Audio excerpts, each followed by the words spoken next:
Welcome to Sweet Life Beat Life. We hope this video helps. In this video, I will explain how to program your Toyota Avalon key fob. This do-it-yourself process is straightforward and typically takes only about 5 to 10 minutes. You will need your vehicle and all key fobs you wish to program, including any existing ones, to complete these steps successfully. Let's get started with the preparation.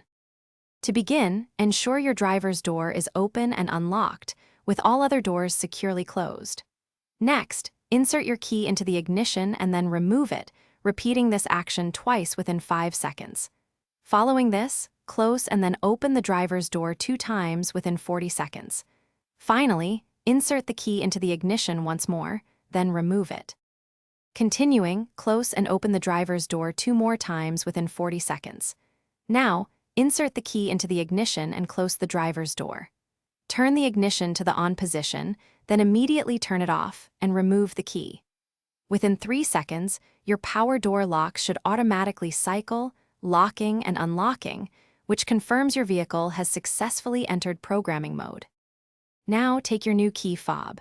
Press and hold both the lock and unlock buttons simultaneously for about 1.5 seconds. Immediately after releasing them, press and hold only the lock button for 2 seconds. The door locks will cycle once, confirming successful programming. If you have more fobs, repeat this step for each. To exit programming mode, simply open the driver's door. Thanks for watching. Consider subscribing if we helped you.